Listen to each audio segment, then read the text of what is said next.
The son of a millionaire businessman was considered the worst student at the city's most prestigious school, unable to learn even with the most expensive and renowned teachers in the country.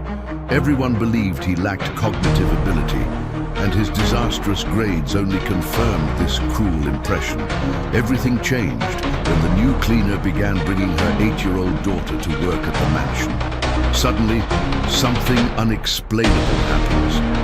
The sound of a heavy book striking the polished oak of the desk echoed through the lavish library, a sharp, painful noise that sliced through the room's respectful silence. Richard Warren felt the sound reverberate in his own head, an echo of the frustration that had been consuming him for months. Here he was, a self-made man who had built an empire from nothing, whose net worth was the stuff of business magazines, who understood the intricate dance of Wall Street as if it were a simple nursery rhyme, and yet he felt utterly powerless before his own son. Arthur, 7 years old, was huddled in the crimson velvet chair, his face red and blotchy with tears of anger and helplessness. Across from him, the private tutor, the 5th that semester, was gathering her things with an expression of resigned defeat. It was always the same scene, the same dismal conclusion. "He doesn't focus, Mr. Warren. It's like there's a glass wall between what I say and what he understands. I'm very sorry, but I can't continue," she said, her voice low, almost a whisper, as if afraid to offend the wealth that surrounded her. Richard merely nodded, too exhausted to argue. All his money, his vast fortune amassed through years of shrewd investments and high-stakes deals, felt useless in that moment. He could buy anything he wanted, influence markets, secure a future of luxury for generations, but he couldn't buy knowledge for his son. The school reports were cruel, the teachers' words like sharpened knives, learning difficulties, lacks cognitive ability, the bottom of his class. Each phrase was a blow to his pride, but more than that, it was a blow to his father's heart. He looked at Arthur and saw a boy lost in a maze, and all the golden keys he possessed couldn't open a single door. In the corner of the vast library, almost blending into the shadows cast by the floor-to-ceiling bookshelves, Elena was meticulously cleaning a bronze statue. It was her first week working in the mansion, and the fear of making a mistake kept her in a state of constant alert. Beside her, sitting on a small stool she'd brought from the kitchen, was her 8-year-old daughter, Lara. Bringing her was a necessity, not a choice, and her employer's permission had been granted with a cold reluctance that made her feel even more invisible.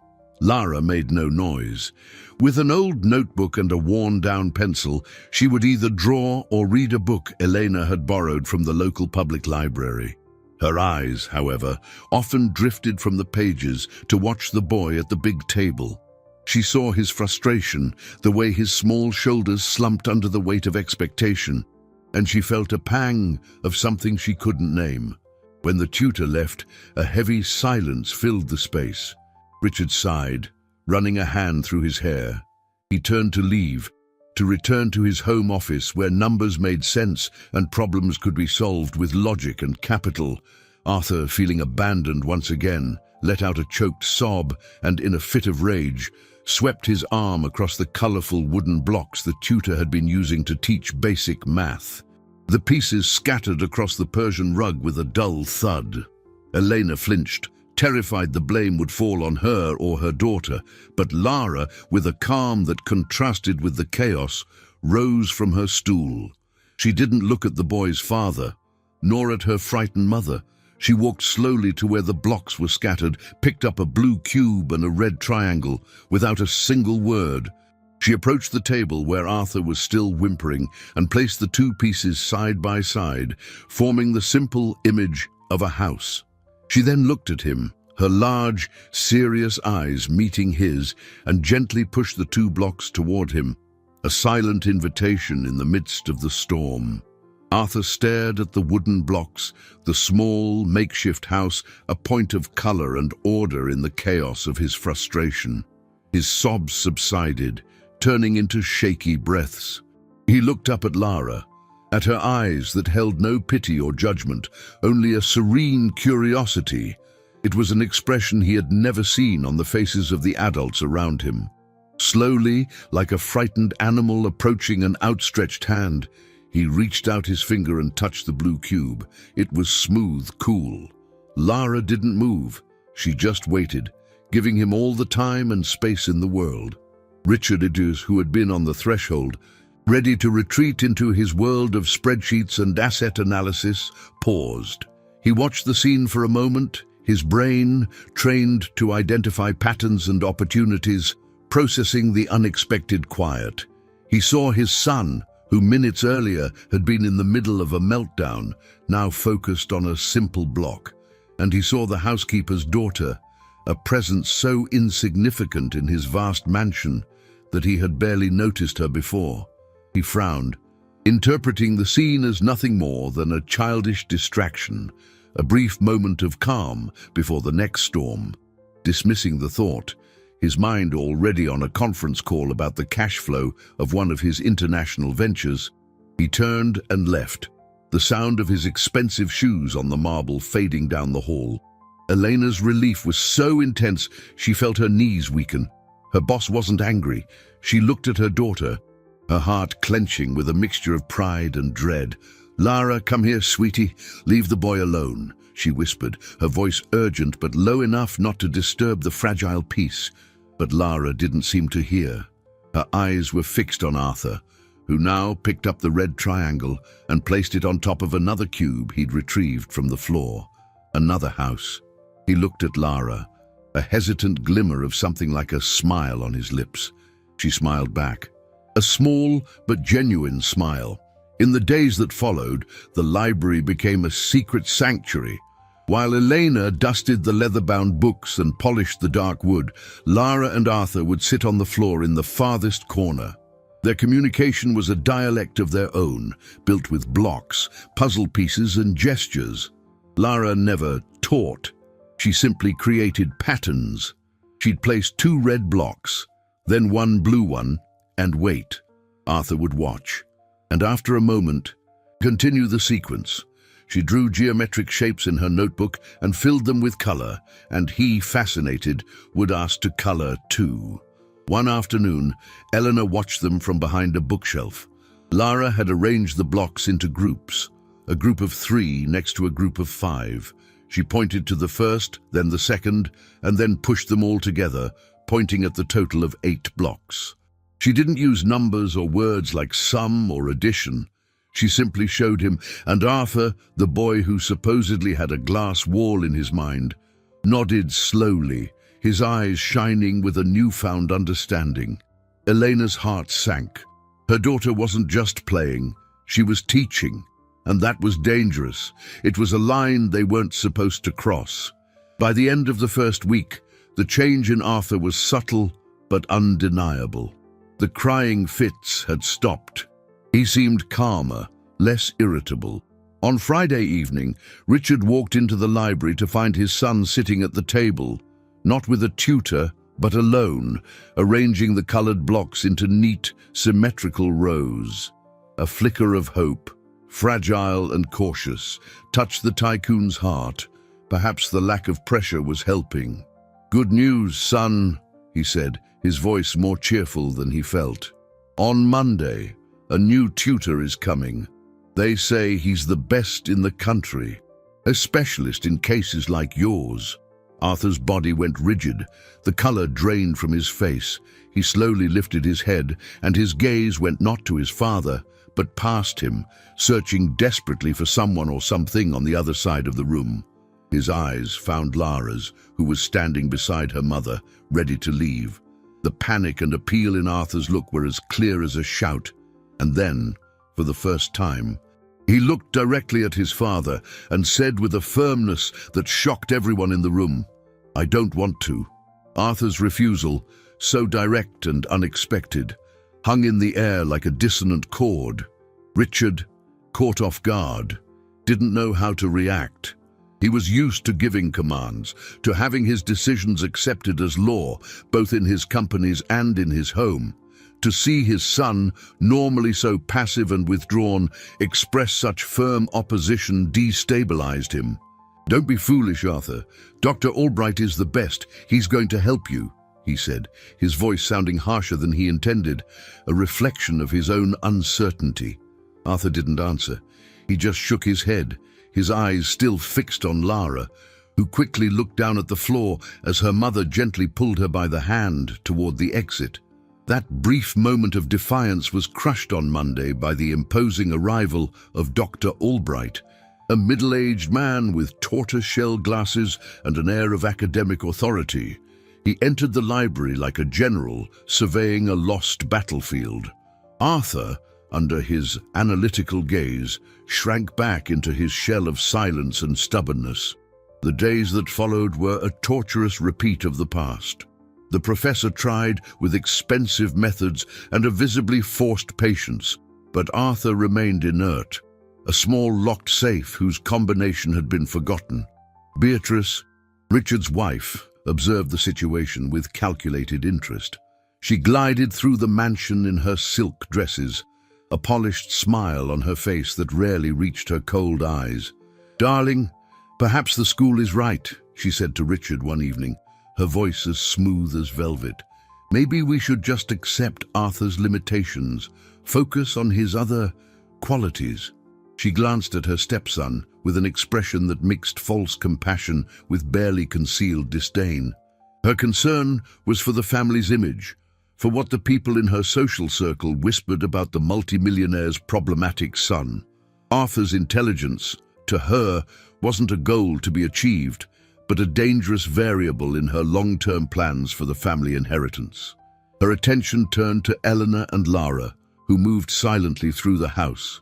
"And that woman, are you sure it's wise for her to bring her daughter every day? This is hardly the environment for children like that." But while Dr. Albright reported daily failures to an increasingly disheartened Richard, something inexplicable began to happen. On Wednesday, the teacher from school called. Her voice on the phone was a mixture of shock and confusion. "Mr. Warren, I don't know how to say this, but Arthur handed in his math homework today, and it was almost all correct." Richard felt his heart leap. "What do you mean, almost all correct?" "He got 8 out of the 10 problems right. I've never seen anything like it. What is this new tutor doing?" Richard had no answer. That evening, he confronted Dr. Albright. "It seems your methods are finally working." The professor looked offended. "Impossible. The boy barely looks at me. He refuses to answer a single question. Believe me, whatever happened at school today had nothing to do with me." Richard's bewilderment deepened. It was a puzzle that didn't fit into any of his investment strategies. It was a positive outcome with no apparent cause. On Friday, the scene repeated itself, but even more dramatically. Another call from the school. This time, Arthur had aced a pop quiz. The news left Richard stunned. He walked into the library where Dr. Albright was sitting with his head in his hands, the very picture of defeat. "He did it again," Richard said. "A perfect score." The professor looked up, incredulous. "This makes no sense," he muttered. As he spoke, his gaze swept the floor and stopped on a crumpled piece of paper near the stool the housekeeper's daughter used. He bent down, picked it up, and smoothed it out. His face went pale. It wasn't a childish scribble. It was a page from Lara's notebook showing a long division problem, explained not with numbers, but with drawings of little baskets and fruit being distributed equally. At the bottom, the correct answer was circled. The professor looked from the paper to Richard's confused face and swallowed hard. "Mr. Warren, I think we've found your anomaly." Richard took the paper from Dr. Albright's trembling hands. He wasn't a mathematician, but he was a man of numbers, of logic. His eyes scanned the drawings of baskets and fruit. A visual representation so simple and yet so ingenious for an abstract concept like division. He recognized the childish handwriting, but the clarity of thought behind it was unnerving. This wasn't just a drawing, it was a method that, apparently, worked where the most expensive educators in the country had failed. "Whose is this?" he asked, though he already knew the answer. The professor just nodded his chin toward the corner of the library, where Elena was finishing polishing the brass doorknob, Lara reading quietly beside her. Richard's mind, accustomed to analyzing complex financial transactions and predicting market movements, began to connect the dots. Arthur's sudden improvement, the inexplicable grades, the boy's vehement refusal of a new tutor, the panicked look he had shot the girl on the day of the announcement. It wasn't a coincidence, it was cause and effect. A cold anger began to rise in his chest, mixed with an overwhelming disbelief. Was he being played? By his own staff? By a child? The next day, a Saturday, Richard dismissed Dr. Albright early. He told Elena she could take the afternoon off, but asked if she would leave Lara at the mansion. "Arthur would like to have someone to play with," he said, the excuse sounding strange and forced even to his own ears. Elena hesitated, alarm bells ringing in her mind. It was a break in routine, an unusual request that made her deeply uncomfortable. She looked at her employer's impassive face, trying to read his intentions, but Richard Warren was a master at hiding his emotions, a talent honed at countless negotiating tables. Seeing her mother's hesitation, Lara, who had overheard, said in her soft voice, "It's okay, Mom. I can stay." Elena reluctantly gave in, making her daughter promise to be on her best behavior before leaving with a heavy heart. Richard led the two children to the library. "Arthur, why don't you show Lara your new building set?" he suggested, his voice carefully neutral. He then retreated to his office across the hall, leaving the door ajar, just a crack. From there, he had a partial but clear view of the large library table. For nearly an hour, nothing happened. The children played quietly with the building pieces. Richard began to feel foolish, his suspicion seeming more and more like a delusion. Maybe the teacher was right. Maybe Arthur's improvement was just a fluke, a brief flash of clarity in a confused mind. He was about to give up, to close the door and turn his attention to a report on his hedge fund's performance, when he heard Arthur's voice, low and hesitant. "Lara, Monday's homework. It's about fractions." I don't get it." Richard leaned forward, his body tense. He saw Lara move closer to Arthur. She didn't pick up a book or a pencil. Instead, she took an apple from a decorative fruit bowl on the table. With a small plastic knife from the toy set, she cut the apple exactly in half. "This is 1/2, she said, handing a piece to Arthur. She then cut the other piece in half again. "This is 1/4, she continued, cutting the apple into smaller and smaller pieces, always naming the fraction with crystalline simplicity. Arthur watched, his eyes wide, his mouth slightly open. He took the pieces, put them together, separated them. The glass wall was gone. The information was flowing, clear and direct. The shock hit Richard with physical force. It wasn't a fluke. This girl, his housekeeper's daughter, possessed a gift that he, with all his wealth and power, had been unable to buy, and she was sharing it freely with his son. He watched for a while longer, fascinated and horrified. He saw Lara take Arthur's math workbook and point to an equation. He heard her say, "Just think of them as pieces of the apple." Then she began to draw, and as she drew, Richard realized something even more astonishing. The equations she was solving weren't simple. They were problems that he himself, with his quick business mind, would need a few minutes to decipher. She solved them instantly. At 8 years old, he stood up, his heart pounding against his ribs. He walked silently down the hall and stopped at the entrance to the library. The two children were so absorbed they didn't notice his presence. Lara was pointing to a series of numbers in the book.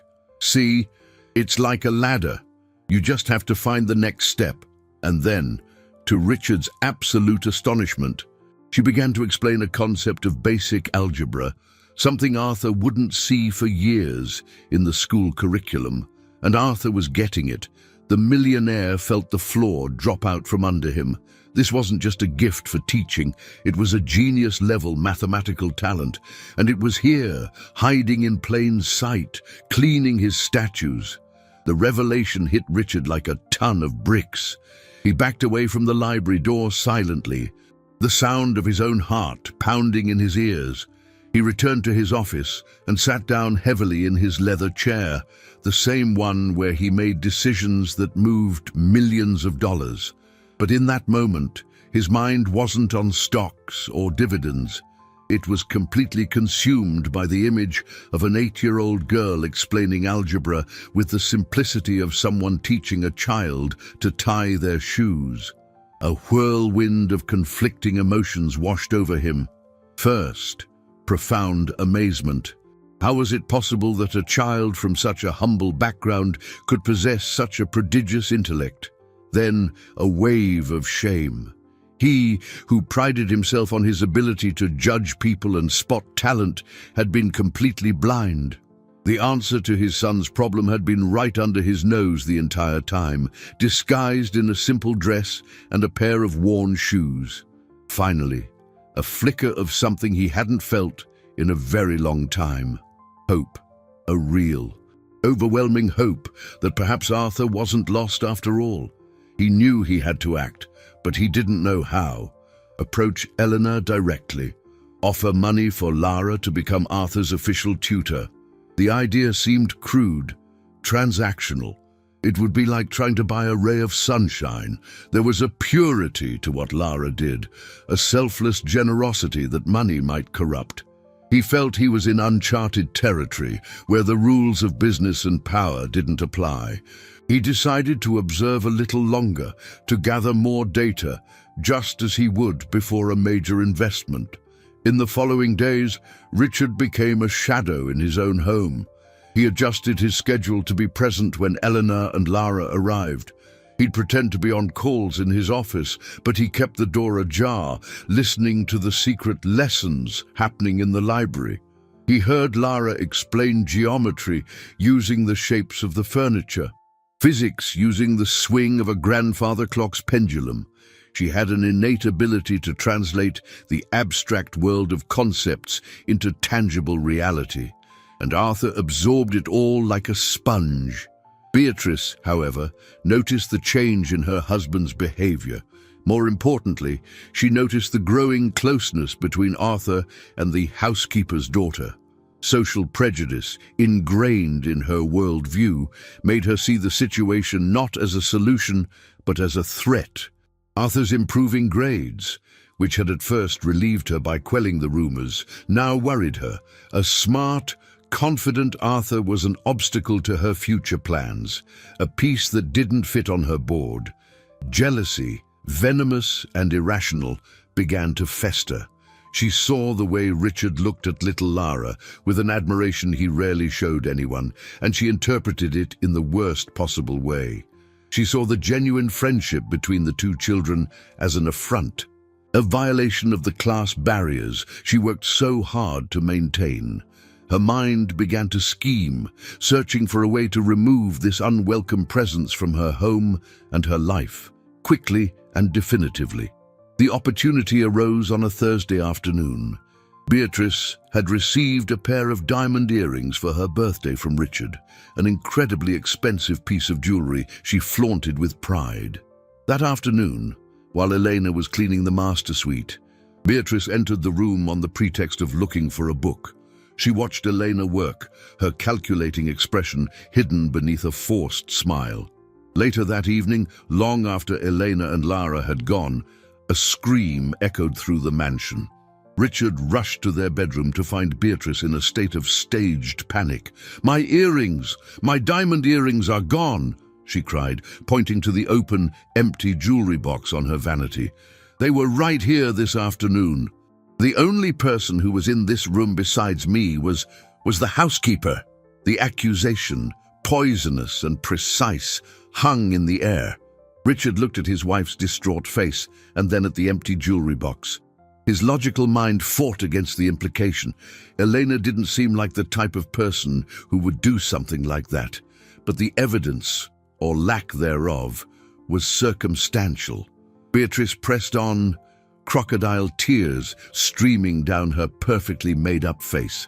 "You have to do something, Richard. We can't have a thief working in our house, around our son." The dilemma was terrible. On one side, his wife's word. On the other, an intuition telling him something was deeply wrong. But the pressure was immense. The security of his assets, of his home, was at stake. With a heavy heart and a bitter taste of injustice in his mouth, Richard picked up the phone. He knew the call he was about to make would change everything. And somewhere deep inside, he feared he was making the biggest mistake of his life. The next morning dawned cold and grey, a perfect reflection of the grim mood that had settled over the Warren mansion. Elena arrived on time, as always, with Lara by her side. The girl carried a book about planets she'd gotten from the local library, excited to show Arthur the pictures of Saturn and its rings. Before they could head to the kitchen, Richard intercepted them in the grand entrance hall. His expression was hard, his eyes avoiding Eleanor's. "Eleanor, I need to speak with you. Alone," he said, his voice devoid of any warmth. Lara, sensing the tension in the air, clung to her mother's skirt. Elena reassured her with a gentle touch on the shoulder and told her to wait on a nearby bench. Richard led her to his office, a place she had never entered before. He closed the door, a final sounding click that made Elena's stomach turn to ice. He didn't invite her to sit. He stood behind his imposing mahogany desk, creating a barrier of power and authority. "An item of value went missing from my wife's bedroom yesterday," he began, without preamble. "A pair of diamond earrings." The blood drained from Elena's face. She felt a wave of nausea as the understanding of what was coming hit her like a physical blow. "Mr. Warren, I swear," she stammered. The words caught in her throat by panic. "You were the only person in the room, besides Beatrice," he continued, his voice cold and sharp, reciting the narrative his wife had constructed. "I'm sorry, but I can't take that kind of risk. Your employment here is terminated, effective immediately." Every word was a stab. Fired, accused of theft. The humiliation was so intense she could barely breathe. The tears she fought to hold back burned her eyes. She thought of Lara, waiting innocently outside. She thought of how she would explain that they could no longer come to this house, that the friendship her daughter had finally found would be ripped away so brutally. "But I didn't do anything," she whispered, her voice broken with anguish. "I would never do that. You have to believe me." Richard looked away. A part of him, the part that had witnessed the honesty and dignity of this woman, did believe her. But the other part, the pragmatic businessman, the pressured husband, saw only a problem that needed to be eliminated. "You'll receive your final pay and a generic letter of reference. It's the best I can do." The dismissal was the first obstacle, a brick wall erected between Lara and Arthur. When Elena walked out of the office, her face pale and tear-streaked, Lara knew immediately that something terrible had happened. Elena said nothing, just took her daughter's hand tightly and led her out of the mansion without a backward glance. Lara never got the chance to say goodbye to Arthur, to give him the book about planets. The ban from the property was the second insurmountable barrier.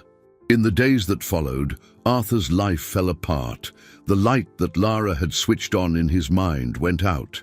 Without his friend, without her gentle, intuitive methods, the world of numbers and letters once again became a frightening, incomprehensible maze. The new tutor hired to replace Dr. Albright was even more rigid and impatient. Arthur shut down completely.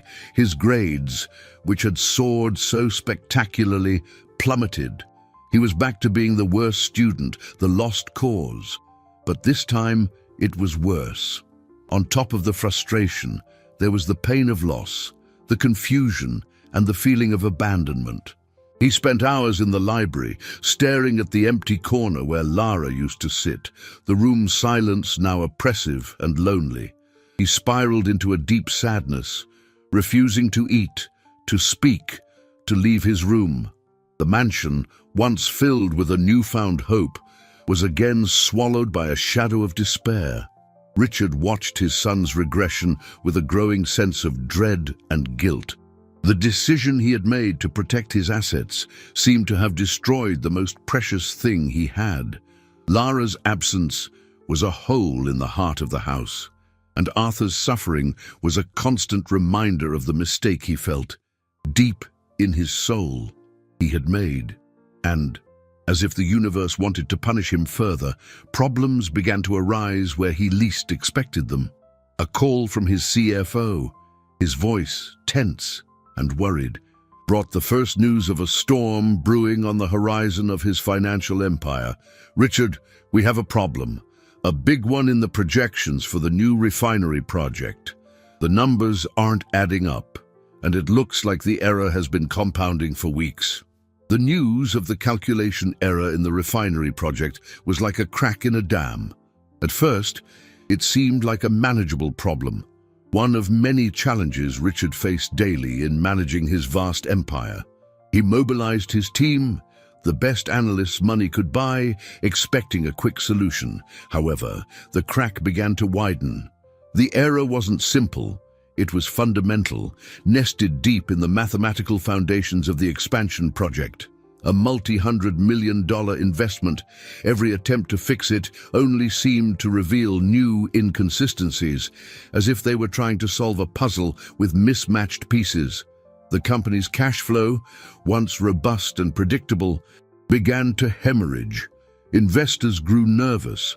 The stock price for Warren Holdings, which for years had been a pillar of stability on the market, began to fluctuate dangerously. The fortune he had spent a lifetime building was under real threat for the first time. The pressure was crushing. Richard spent days and nights in his office, surrounded by charts and reports that only painted an increasingly bleak picture.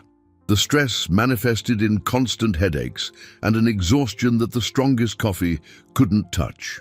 While the financial crisis deepened, the emotional crisis in his home intensified. Arthur had become a ghost. He refused to go to school, complaining of headaches and stomach pains that doctors couldn't diagnose.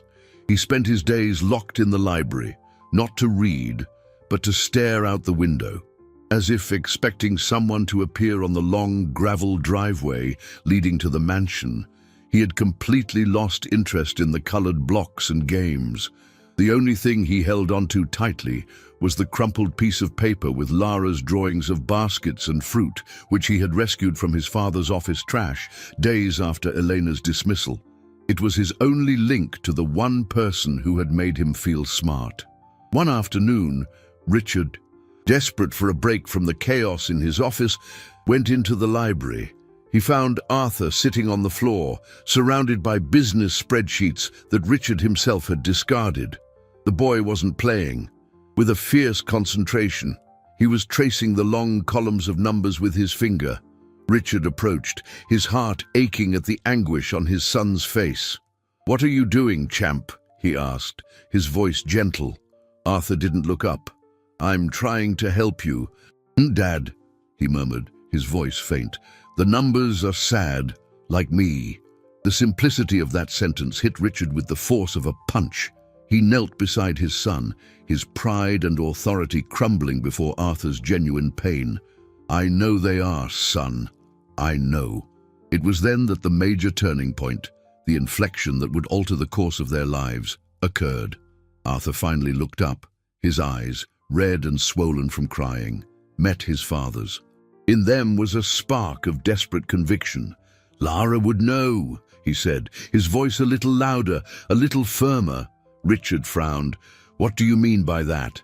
"Lara, she would know how to fix the sad numbers," Arthur insisted. He reached out his small hand and pointed to one of the most complex spreadsheets, filled with profit projections and compound interest calculations. "She understands numbers. She makes them happy again. She could help you, Dad. She's smarter than all your men in suits." The suggestion was so absurd, so childishly impossible, that Richard's first reaction was to dismiss it. Ask an 8-year-old girl for help saving his multi-million-dollar company. It was madness.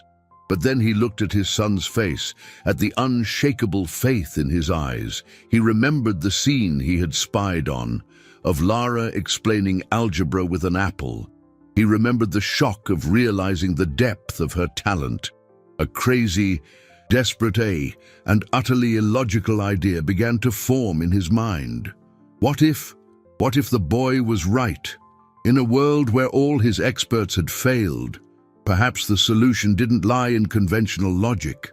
Perhaps it was hidden in the extraordinary mind of a child.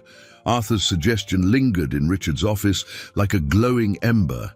It was an idea that defied all business logic, all common sense. Yet desperation was a powerful catalyst for unconventional thinking. Richard looked at the piles of reports on his desk, at the urgent emails from his board of directors, at the plummeting stock charts on his monitor.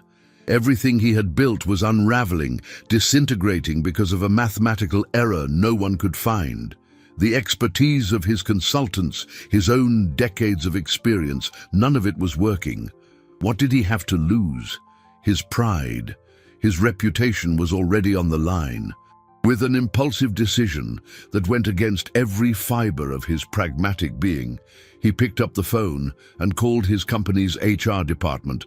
"I need the address for a former employee, Elena Garcia." The search was difficult. Elena had no landline, and the address in her file was out of date. Impatient, Richard hired a private investigator. Within hours, he had what he needed: the address of a small apartment in a working-class neighborhood across town. The drive there was an exercise in humility. He, who was used to being chauffeured in luxury cars, drove his own sedan through narrow, congested streets, feeling like a stranger in his own city. He found the building, a plain concrete block with laundry drying in the windows. He walked up 3 flights of stairs, the sound of his Italian leather shoes echoing in the quiet hallway. The door to Elena's apartment was slightly ajar. He heard voices inside. One was Elena's, soft and firm. The other was Lara's. He hesitated, his hand raised to knock. What would he say? How could he explain his presence here after dismissing them so humiliatingly? As he deliberated, he heard Lara's voice more clearly. She wasn't playing. She was reading aloud. And the annual yield, adjusted for inflation, results in a net profit of... Richard froze. She was reading an article from a financial journal he recognized. And she wasn't just reading the words, she was explaining them to her mother. "See, Mum, this is why that tech company's stock dropped. Their R&D investment didn't generate the expected return for the quarter. Their cash flow went negative." Richard's jaw dropped.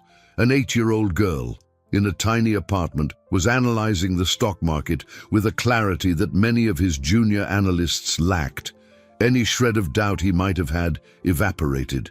He knocked. The surprise on Elena's face when she saw him was quickly replaced by an expression of distrust and hurt. She moved to stand in front of Lara, an instinctive, protective gesture. "Mr. Warren, what are you doing here?" Her voice was cold. Lara, from behind her mother, looked up at him with her large, serious eyes, a mixture of curiosity and apprehension. Richard felt small under their gaze. "Elena, Lara, I need help." The confession came out with difficulty, the words scratching his throat. He explained his company's situation, the crisis, the calculation error no one could find. He spoke directly, as he would to a board member, without condescension. He treated Lara not as a child, but as the expert he desperately needed her to be. Eleanor listened, her face a mask of disbelief. Her daughter, a consultant for a billionaire. The idea was surreal, but Lara listened with a different kind of attention. Her eyes lit up when he mentioned the numbers, the projections, the calculations. She didn't see the crisis or the money. She saw a puzzle, a fascinating mathematical challenge. When Richard finished, a heavy silence filled the small room. Elena was on the verge of sending him away, of shutting the door in the face of the man who had humiliated and falsely accused her. But Lara spoke first. "Can I see the spreadsheets?" she asked, her voice calm, but with a flicker of excitement. The simple, direct question disarmed all the tension. Richard, relieved and astonished, nodded quickly. "Yes, of course. I brought them with me." He opened his leather briefcase and pulled out a stack of dense documents, filled with numbers and charts. He held them out to the girl. Elena watched, stunned, as her daughter took the papers with unnerving confidence and spread them out on the small kitchen table. Her small fingers began to trace the columns of numbers, her eyes moving rapidly, absorbing the information with a speed that seemed superhuman. And for the first time in weeks, Richard Warren felt that the storm threatening to drown his empire might, just might, have found its lighthouse. Elena's small kitchen transformed into an unlikely war room. The smell of fresh brewed coffee mingled with the expensive scent of Richard's leather briefcase. He and Elena stood, watching in stunned silence as Lara, sitting in the only spare chair, immersed herself in the documents. Her lips moved silently as she followed the rows of figures. Occasionally, she would frown, tilt her head, and flip back a few pages, cross-referencing data with a mental agility that was both fascinating and a little frightening. Elena felt a knot in her stomach. Part of her wanted to snatch the papers from her daughter's hands and throw Richard out of her home. The wound from her dismissal was still raw. The injustice of the accusation still burned. This man represented a world of power and privilege that had discarded them without a second thought. To see him here, begging for help, was a bitter validation, but it didn't erase the pain. Yet another part of her, the proud mother, watched Lara in her element and felt a profound sense of awe. Her daughter had never seemed so alive, so engaged. It was like watching a virtuoso musician play a rare instrument for the first time. Richard, for his part, was fighting his own disbelief. He knew those spreadsheets by heart. They were a labyrinth of cost projections, amortization schedules, asset depreciation, and profit and loss forecasts. It had taken his team of experts days to analyze them, without success. And here was an 8-year-old girl, dissecting them on a plastic tablecloth. After about 20 minutes of absolute silence, broken only by the rustling of paper, Lara stopped. She pointed a small finger at a specific cell on one of the densest spreadsheets. "Here," she said, her voice clear and unhesitating. "The error is here." Richard leaned in, skepticism still warring with hope. "What do you mean?" "That's the standard formula for calculating compound interest on the invested capital." "The formula is right," Lara agreed. "But the application is wrong. You didn't account for the quarterly interest rate variance. You used a fixed annual rate. But the contract with the investors specifies an adjustment every 3 months based on the treasury rate. The difference seems small at first, but over a 5-year project it snowballs." The explanation was so lucid, so precise, that the air left Richard's lungs. He pulled out his smartphone, opened the calculator, and frantically began to rerun the numbers using Lara's premise. The figures on his screen began to align perfectly with the inexplicable losses the company had been suffering. This was it, a fundamental error hidden in plain sight that his team of financial geniuses had missed. It was both brilliant and humiliating. He looked up from his phone at Lara. The girl was watching him with calm expectation. In that moment, he didn't see a child. He saw a mind of a caliber he had never before encountered. How did you know that?" he managed to ask. Lara shrugged. "The numbers weren't lying, they were just telling the wrong story." The simplicity of the answer left him speechless. Meanwhile, across town, Beatrice Warren felt her control of the situation slipping. She had noticed Richard's absence, his distraction, and his deepening preoccupation with the business. She learned from one of the security staff that he had driven to a poor neighborhood. The news alarmed her. She called a friend, a socialite whose main occupation was to collect and disseminate gossip in their wealthy circle. In a voice thick with false concern, Beatrice began to weave a new web of lies. "I'm so worried, darling. That housekeeper we fired, it seems she's trying to get back in Richard's life, making up stories, trying to take advantage of the company's crisis.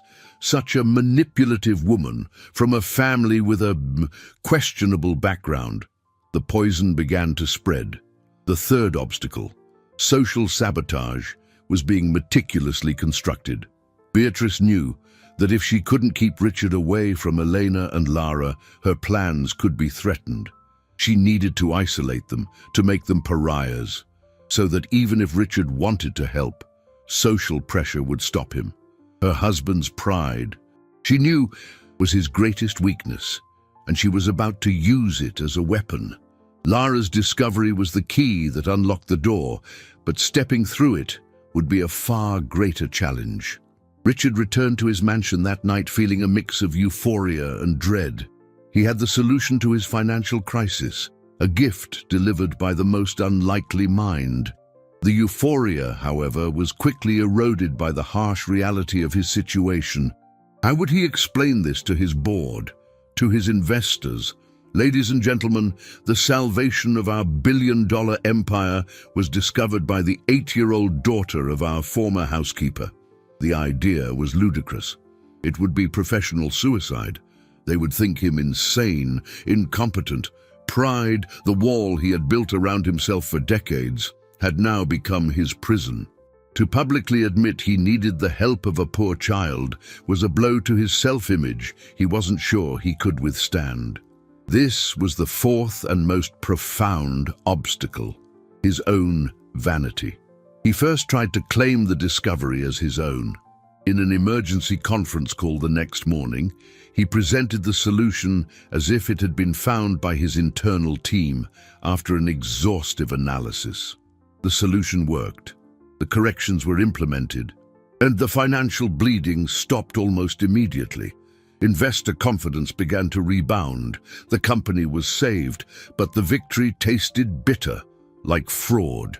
He would look at Arthur, who remained listless and sad, and feel the weight of his hypocrisy. He had saved his fortune, but he was failing as a father and as a man. The lie was eating him up inside. To make matters worse, the rumors spread by Beatrice began to reach his ears. Friends and business partners made veiled comments, casual inquiries about the problematic ex-employee. Beatrice, with an Oscar-worthy performance, fed his insecurity.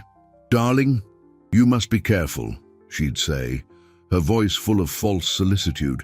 "People like that are opportunists. She must have overheard you talking about the company's problems and is now trying to insert herself into the story to get money. It's a classic scam." Beatrice's manipulation was subtle and effective. She painted Elena as a social climber and Lara as a tool in an extortion scheme. She played on the latent class prejudice of their circle, making it nearly impossible for Richard to defend Elena's integrity without looking like a naive fool. The subplot of Elena's family began to reveal itself to Richard in an unexpected way. After sending Elena a significant sum of money as a consulting fee, a gesture that made him feel even more guilty, he received a reply he didn't expect. Elena returned most of the money. In a short, dignified note, she wrote, "Thank you for your generosity, Mr. Warren. I have accepted the amount equivalent to 1 day's work for a senior consultant, as that is what my daughter provided. The rest is not ours. My family has always taught me that the value of our work is not in the price, but in the honesty." Attached to the note was an old report card belonging to Lara's grandmother, which Eleanor had found while moving. It showed impeccable grades from a public school in the 1960s. That small, yellowed piece of paper told a story of generations of intelligent, proud women who valued education above all else, despite crushing financial hardship. Richard then understood Lara's secret dream. her desire to attend a prestigious university, not as a means to get rich, but as the continuation of a family legacy of love for knowledge. The revelation hit him hard. He wasn't dealing with scammers. He was dealing with people of an integrity he rarely encountered in his own world. The dissonance between the reality he was discovering and the lies Beatrice whispered in his ear became unbearable. And it was then that the third and most devastating plot twist was uncovered, almost by accident. One sleepless night, reviewing the home's security camera footage from the period when Beatrice's earrings had disappeared, he wasn't looking for a thief. He was looking for an answer, anything that would make sense. He fast-forwarded the footage, watching days fly by in seconds. And then he saw it. Beatrice, alone in her bedroom, on the night of the supposed theft.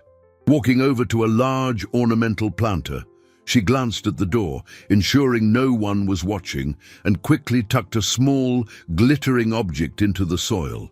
Moments later, she discovered the empty jewelry box and began her panicked performance. Richard's heart stopped. He replayed the footage, zoomed in. It was the earrings. There was no theft. There was only a cruel, calculated frame-up.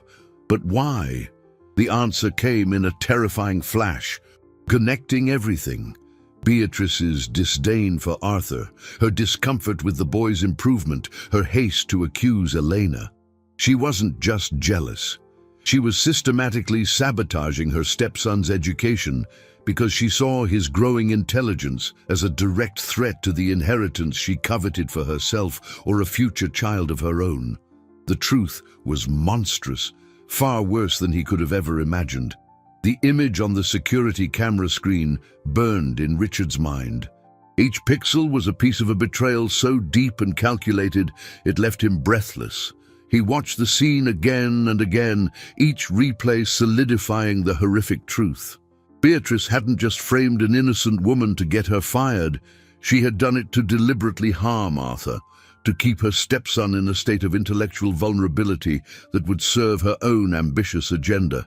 The coldness of the act shocked him more than any financial setback he had ever faced. Years of marriage, of trust, of a shared life, crumbled in a single moment of digital revelation. He felt a surge of icy fury, followed by an overwhelming wave of guilt. He had been a pawn in her game. He had believed her tears, her accusations, and in doing so he had hurt innocent people and, worse, his own son. Arthur's behavior over the last few months, his regression, his sadness, it all made a terrible kind of sense now. Beatrice hadn't offered support. She had subtly undermined his confidence with comments disguised as concern. "Don't push yourself so hard, sweetie. Not everyone is born a genius. You have a different kind of intelligence, more artistic." They were small drops of poison, administered daily, designed to erode a child's self-worth. Richard saved the video file to a flash drive, the irrefutable proof of his wife's manipulation. He walked through the silent halls of his mansion, which now felt like an empty shell, a facade of luxury hiding the rot within. He stopped at the door to Arthur's room. The boy was asleep, his face still marked by sadness. Clutching the crumpled piece of paper with Lara's drawings, the love Richard felt for his son in that moment was visceral, a physical pain in his chest. He had failed to protect him from the closest threat, the one sleeping in his own bed. He knew what he had to do, but the prospect of the confrontation was terrifying. It meant the end of his marriage, a public scandal, the destruction of the perfect family image he had so long strived to maintain. His entire life was about to be turned upside down, but the choice was no longer about image or convenience. It was about justice. It was about his son's soul. The next morning, he summoned Beatrice to his office. She entered with her usual smile, impeccably dressed, unaware she was walking into a trap. "Good morning, darling," she said, leaning in to kiss him. Richard pulled away. "Sit down, Beatrice." The tone of his voice, cold and hard as steel, made her pause. The confusion on her face was replaced by a flicker of caution. He said nothing. He simply turned his laptop toward her and pressed play. The security camera footage filled the screen. Beatrice watched, her face growing paler by the second. When the image of her hiding the earrings appeared, the color drained from her cheeks completely. She looked at Richard, her eyes wide with panic. "Richard, I can explain. I was angry. I was jealous. I wasn't thinking straight." "It wasn't jealousy, Beatrice," he cut her off, his voice low and lethal. "It was calculation. You did this to get Lara out of Arthur's life, to keep him behind, to ensure he would never be a threat to your plans." The direct accusation hit its mark. She tried to deny it, but the words died on her lips. The evidence was undeniable. "You have 1 hour to pack your things and get out of this house," he said. "My lawyers will be in touch with yours. We're done." The coldness in his eyes left no room for negotiation. The empire Beatrice had so coveted was now casting her out, summarily and ruthlessly, while Beatrice, in a state of shock, went upstairs to pack. Richard made another call, this time to Elena. His voice was thick with emotion, his pride completely stripped away. "Elena, it's Richard. I need you to forgive me. I made a terrible mistake, a horrible injustice, and I need to make it right, not just for my company, for my son. Please, could you and Lara come here? There's something I need to show you, and something I need to ask." He offered no details. He just let the raw sincerity of his plea hang in the air.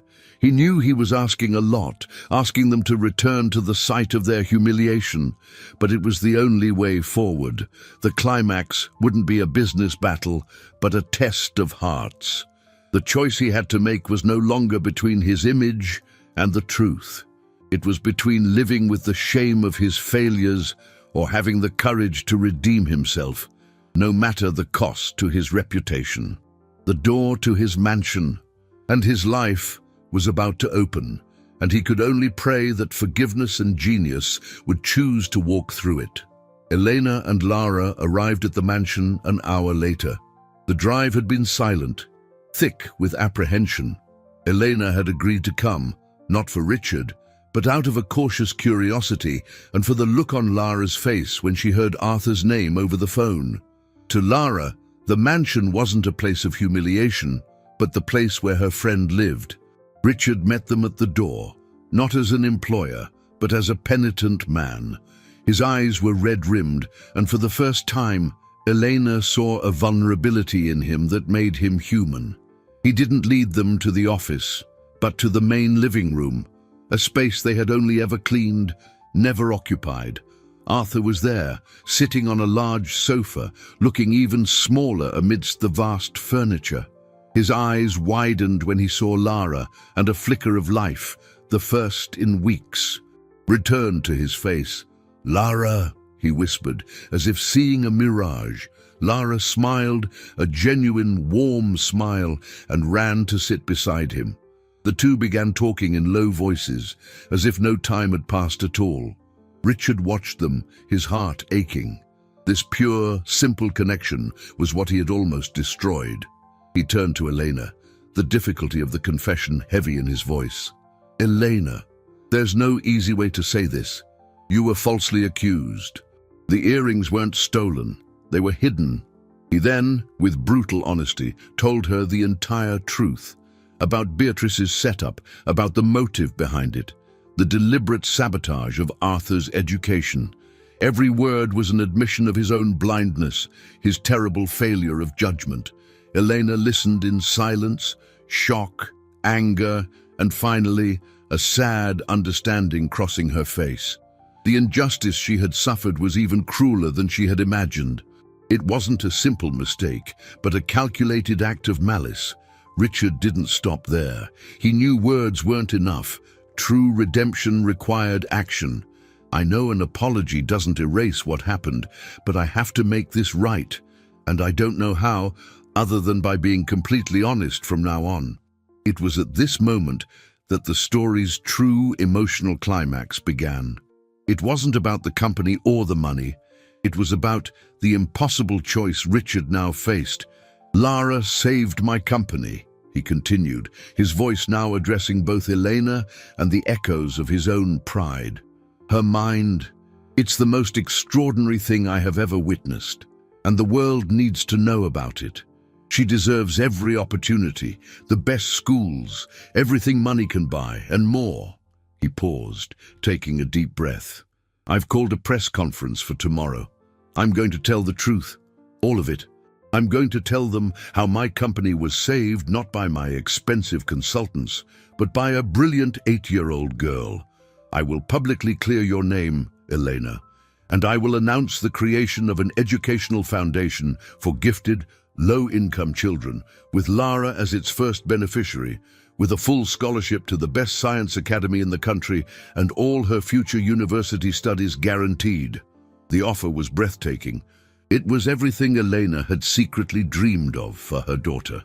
But then the consequence of that act became clear to her. "But what about your reputation?" she asked, her voice low. "People will laugh at you. Your partners, your competitors, they'll say you've lost your mind." "Let them," Richard answered, and for the first time there was a strength in his voice that came not from power or wealth, but from a newfound moral conviction. "And I have spent my whole life building an image, a fortune, and I almost lost the only thing that truly matters, my son. If the price for fixing my greatest mistake is my image, then it's a price I am willing to pay. My son needs to see his father do the right thing. He needs to see that truth is more important than pride, and that recognizing talent, no matter where it comes from, is the greatest show of strength." The choice was laid bare. He could maintain his respectable social standing by keeping Lara's consulting a secret and making things right with Elena privately, or he could publicly and bravely acknowledge the girl's extraordinary talent, facing ridicule and scrutiny, but giving her the opportunity she genuinely deserved, and so in the process, teaching his son the most important lesson of his life. He glanced at Arthur and Lara, who were now drawing together in a notebook, oblivious to the adult drama around them. They were the future, and it was up to him to decide what kind of world they would inherit, a world ruled by pride and prejudice, or a world where genius and goodness could flourish, regardless of the circumstances of their birth. He looked at Eleanor, his eyes seeking not just forgiveness, but approval. His choice was made. The only question was whether the world and the people he had wronged would be ready to accept it. The press conference the next day was a spectacle.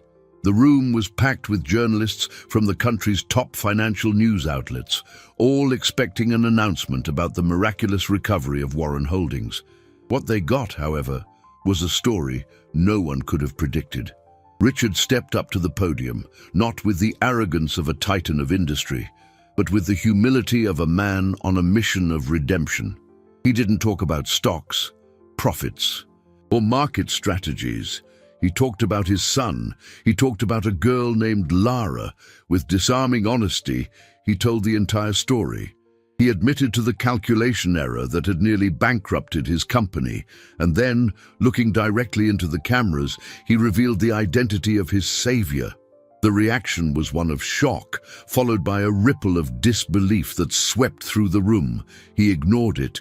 He continued, publicly clearing the name of Elena Garcia, detailing the cruel setup that had led to her dismissal, and announcing his divorce from Beatrice.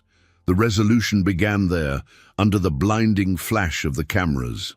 The public exposure of Beatrice's sabotage was complete and devastating for her. Within hours, she went from a respected socialite to a pariah, her ousting from the Warren family becoming the talk of the town.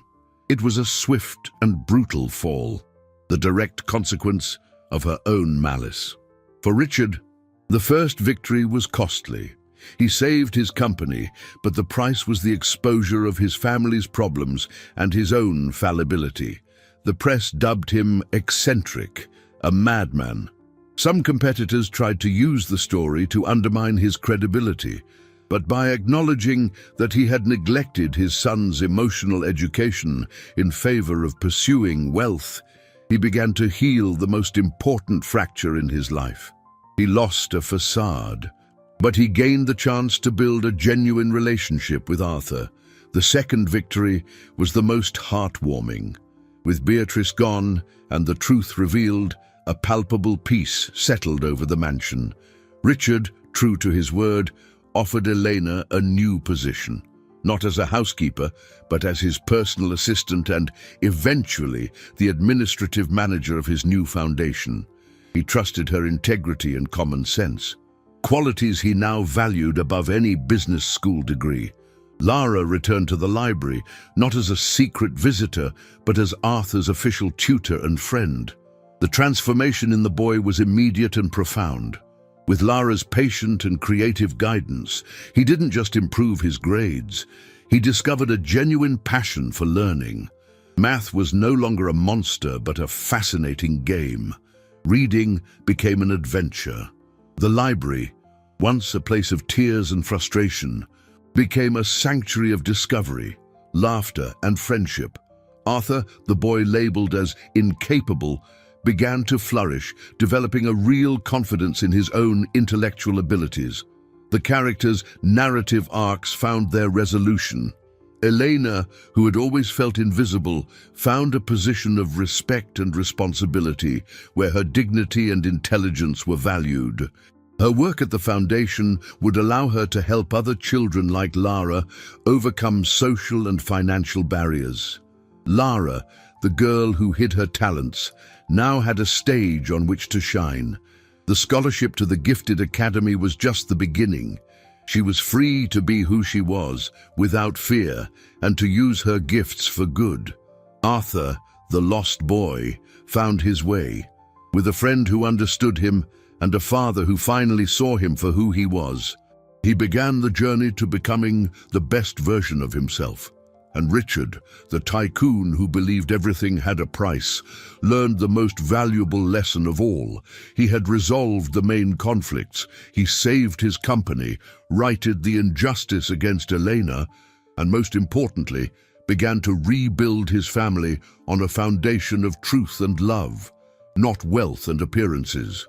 The mansion was no longer just a showcase for his net worth. It was becoming a home. And at the heart of that home were two children, side by side, proving that the greatest asset of all is knowledge shared with the heart. Exactly 4 weeks had passed since that first fateful day in the library. The afternoon sun streamed through the tall windows, no longer to illuminate a scene of frustration, but to cast in gold the image of two children sitting side by side at the great oak table. The silence in the air was not heavy with tension, but light and vibrant, filled with the soft sound of a pencil gliding across paper and the occasional turning of a page.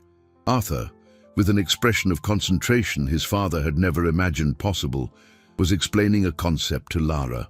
See, if you think of the solar system like a big clock, each planet's orbit is like a hand moving at a different speed. So for them to line up, you have to find a common multiple of their years, he said, the pride of his own discovery shining in his eyes.